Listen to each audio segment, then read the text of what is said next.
Well, dear listeners, I have a bit of very bad news to relay to you. I recently became aware that I have contracted Havana syndrome, and I was in Cuba, and I was, I was just going through my morning routine. I was on my fourth mimosa, and I had just finished planting some landmines around an orphanage, and I started to feel kind of icky.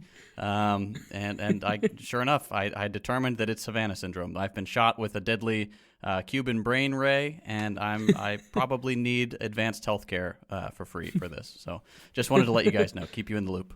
I like how the entire premise of that bullshit was, as an American citizen, you're not entitled to healthcare unless you're gonna go and fucking terrorize a third world country. Then we'll foot that bill. Fucking hell. Yeah.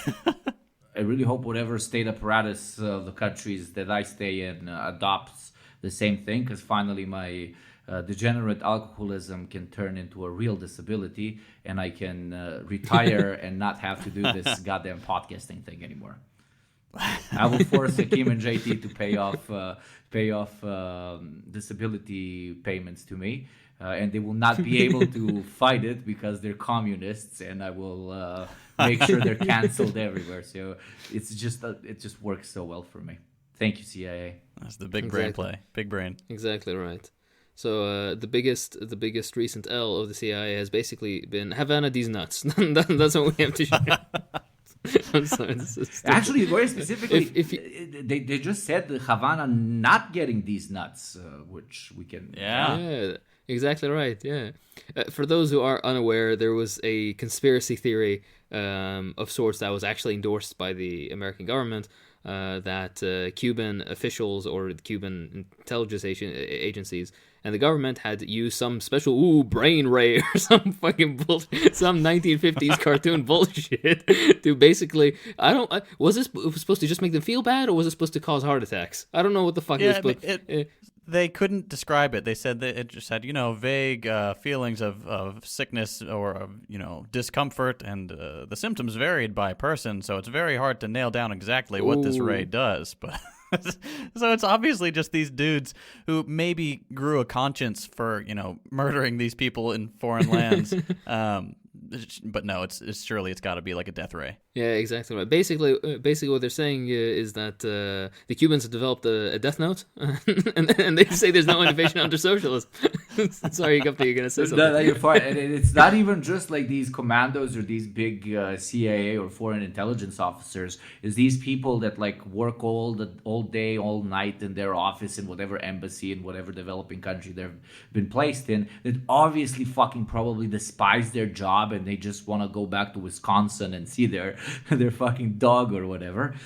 So this was an ideal way to because they've already been like drinking themselves under the table and sleeping, going to bed at like 4 a.m.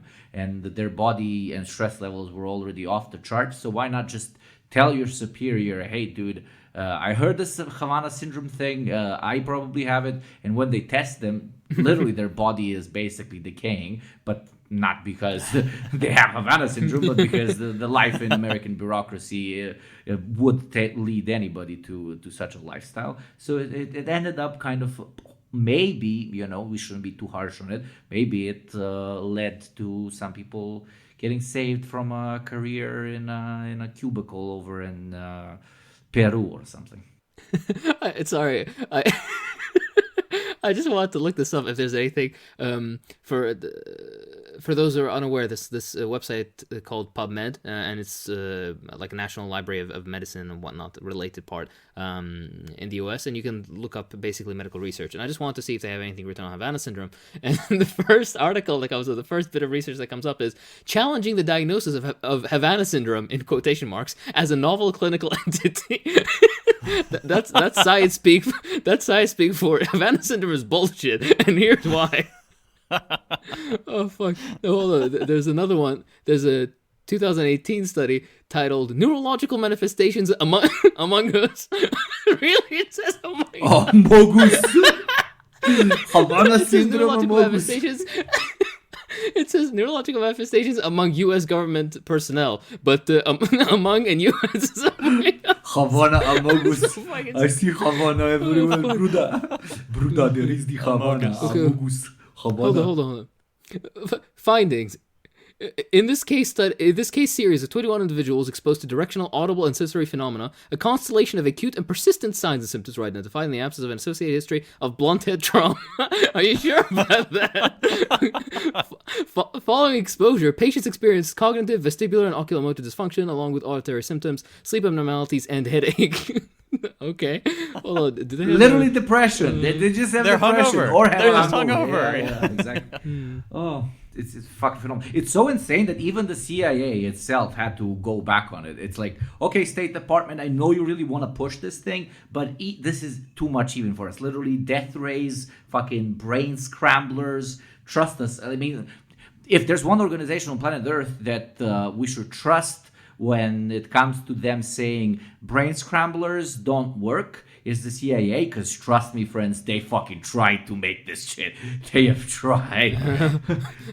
So if they say, okay, this thing doesn't exist, then it probably doesn't fucking exist. Hold on. I need to read something to you. One part of this stupid study, it just talks about sleep and how their sleep was affected. Now, Yugopnik, tell me if this sounds like you a bit. Okay. Individuals commonly reported issues with sleep, including reduced sleep duration and difficulty falling asleep. In addition, individuals experienced significant daytime fatigue. Most individuals required pharmacological intervention to improve subjective report of sleep architecture. This is you and your fucking catnip. Exactly. You unironically have Havana syndrome. Okay, we've found the diagnosis. Oh god, it's spreading. He's got it too. Fuck, they'll find out I'm a fucking CIA asset. Microphone is on. No, sorry. Yep. There's one bit, and I'm just gonna tell you, this is such bad medicine. I can tell you it's bullshit. For practicing clinicians, so people like myself, if a patient presents reporting a similar potential exposure and symptoms similar to those observed in mild traumatic brain injury, in addition to a thorough history, objective evaluation should include screening assessments of vestibular, oculomotor, and cognitive functioning. So basically they're saying do a regular neurological test. Fair enough. And then they say, based on findings of this assessment, appropriate referrals to subspecialists, blah, blah, blah. So basically they're telling you, you see somebody who has these symptoms, you do your proper neurological testing, and then you refer them to specialists if need be. But no part of this do they say, hey, this diagnosis is most likely bullshit and should be very low on your differential. Sorry. This is so stupid. The perks of having a doctor on the podcast. Oh my God. Finally, there are some perks to this. Except for him constantly asking to put his finger up my ass. Oh, I need to check for bumps. He checks he checks 20 times a day, and sometimes he checks by like moving it like constantly, and then he loops it up, and there's like 4 fingers. I mean, how big are these bumps, dude? And then I love. Sorry. There's another article. It's from the Lancet. Oh no, the fucking Lancet published this. Okay, Havana syndrome might be the result of energy pulses. Oh god. Oh, this is some Novak Djokovic shit. Novak Djokovic believes in energy. Balkan represent. Fucking Havana syndrome started from here as well, just like the whole planet. Yeah, boy. God is a Serb. Yeah, continue. All right. Jesus Christ. Okay, that's... Oh, God. Well, but yeah. You know, at the end of the day, I think there's one Havana syndrome we can all get behind. And that's having a couple of beers. Hey, cold ones with the boys. Yeah, boy.